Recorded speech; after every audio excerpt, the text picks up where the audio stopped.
Under the scorching Nevada sun, the Gun Creek Casino erupts into chaos. Teddy Murretto, a slick-talking con man and fixer, bursts into the frame, beaten, desperate, and on the run. His expensive suit is torn, his face bloodied, but his mind remains razor-sharp. He's not running from luck. He's running for his life. To save himself, Teddy hatches a reckless plan. Spotting a patrol car near the casino, he charges straight at it, drawing the attention of rookie officer Valerie Young. With bystanders watching in shock, Teddy sucker punches her in full view. Stunned but composed, Young wastes no time cuffing and hauling him to the Gun Creek police station. Inside the quiet station, Teddy acts like he's secured a fortress. He's booked, processed, and locked in a holding cell, smirking slightly. Safe for now. But unknown to him, this move sets off a deadly chain reaction. Trouble isn't behind him, it's catching up fast. Outside, a beat-up Crown Vic idles in the distance. From its driver's seat, a calm, imposing figure watches the station purposefully. That's Bob Viddick. Efficient, cold, and lethal. He's no ordinary man. He's the assassin sent to kill Teddy. And now, he's found a way in. Because the safest place to hide is about to become a war zone.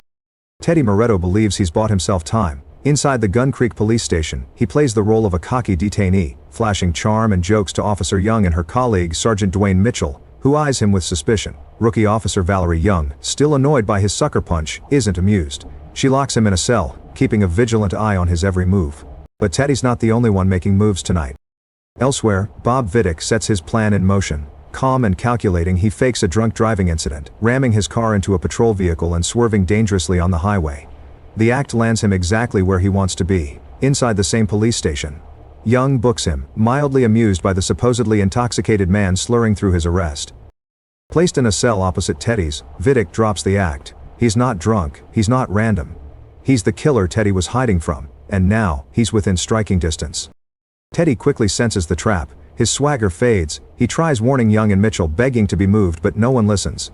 He's the loudmouth who punched a cop, why take him seriously? Meanwhile, Viddick waits, patient, cold, ready. As night falls, and the station's fluorescent lights hum quietly overhead, tension builds. Two men, one hunter and one hunted, now sit just feet apart. The real game has begun. The station settles into its usual rhythm, but inside the holding cells the atmosphere turns cold. Teddy paces, edgy, eyes flicking to the man across from him, Bob Viddick, the so-called drunk, now eerily composed.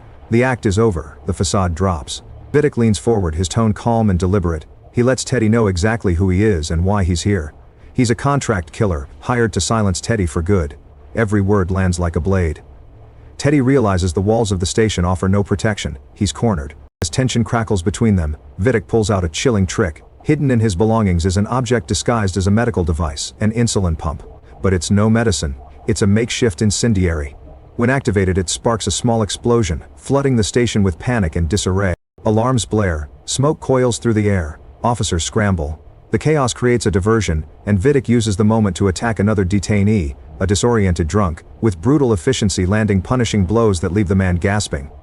Officer Young rushes in, intervening just in time, saving the detainee's life and stopping Viddick cold.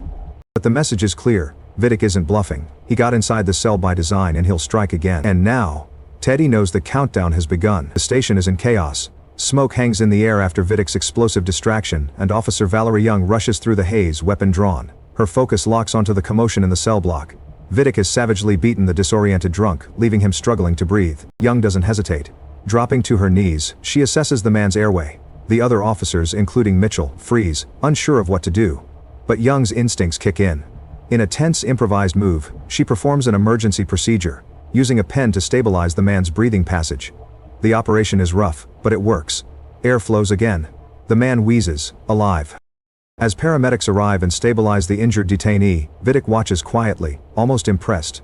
Young's quick thinking has kept him from escalating further, and kept Teddy alive a little longer. But the message is clear: if Viddick wants someone dead, it's only a matter of time. Teddy, meanwhile, grows increasingly frantic. Locked up and powerless, he realizes he's bait in a trap that's already sprung. His pleas go unheard as officers chalk it up to paranoia. The calm is brief. The station may have survived this crisis, but deadlier threats are already on their way. With the chaos momentarily subdued, Teddy Murretto finally gets a chance to explain himself. Still locked behind bars and sweating bullets, he pleads with Officer Valerie Young and Sergeant Mitchell to listen. He's not just some random con artist or hothead, he's a marked man with dangerous secrets. Teddy lays out the truth. He used to work as a fixer for powerful people, the kind who never appear in the headlines but pull all the strings. One of his jobs went south, a setup involving the assassination of Nevada's Attorney General, William Fenton. Teddy had been the middleman, and now, he's the loose end. Fearing for his life, Teddy cut a deal with the FBI to flip on his former employers. But the Bureau couldn't keep him safe. Corrupt agents leaked his location, and now hitmen are closing in, starting with Bob Viddick, the professional killer already locked in the cell opposite him. Valerie listens but remains cautious, glancing at Mitchell for his take. Teddy's a known manipulator. Still, the pieces start falling into place. Why would a man deliberately get himself arrested, unless the danger outside was even worse than jail? The station's quiet hum now feels more like a countdown.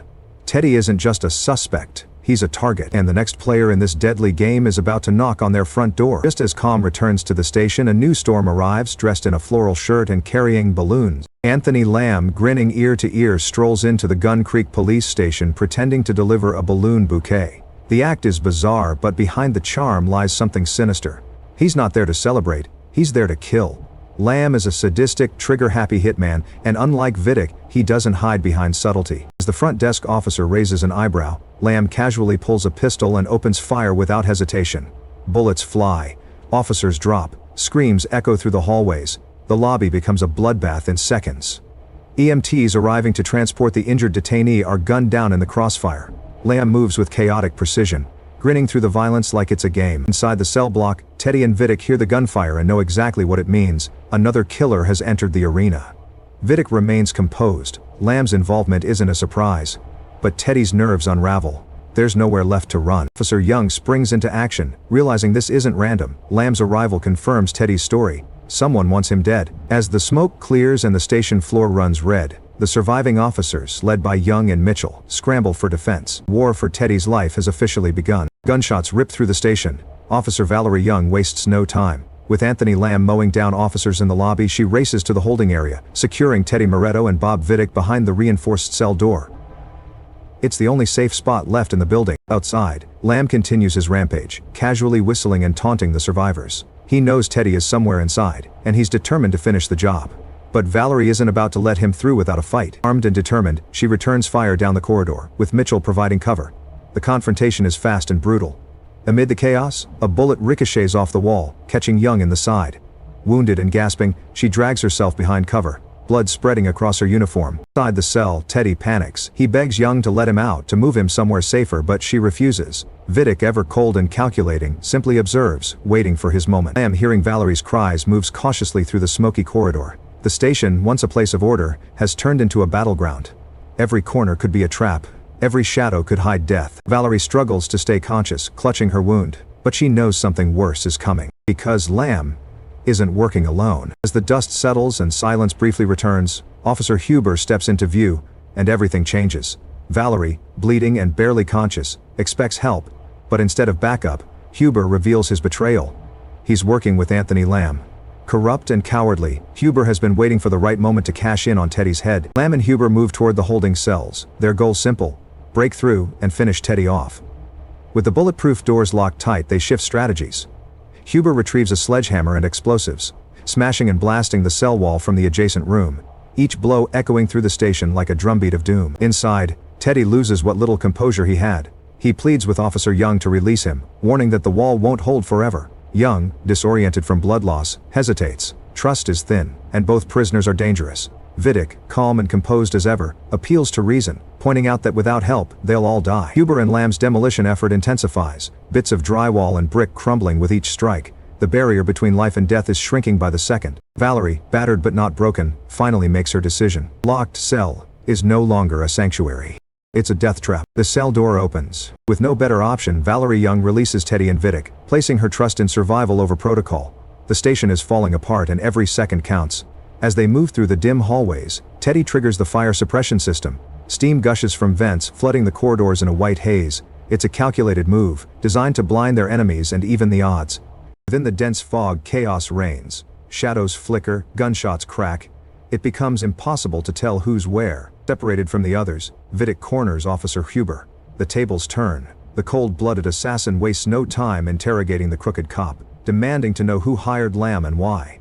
Viddick isn't gentle. His method is torture. Huber begs, screams, and finally breaks, confessing that Teddy's enemies are high up, powerful figures desperate to silence him before he testifies. Elsewhere, Teddy hunts Lamb through the fog-filled locker room. It's a frantic, silent game of cat and mouse. But before the dust settles, Lamb makes a fatal mistake, mistaking Huber for Teddy in the fog, and he kills him with a burst of gunfire. One ally down, one killer still loose. Valerie regroups, her strength fading but her will unbroken. With Huber dead and the walls closing in, alliances blur, and trust wears thin. The final confrontation is just around the corner. The smoke begins to clear, but the bodies keep falling. Teddy, now armed and desperate, confronts Lamb in the locker room. The two exchange gunfire in a brutal close-quarters fight. Despite his psychotic bravado, Lamb meets his match. Teddy shoots him dead, ending his reign of chaos. But there's no time to breathe. Bob Viddick emerges from the shadows. Viddick and Teddy face off in the station's war-torn corridors.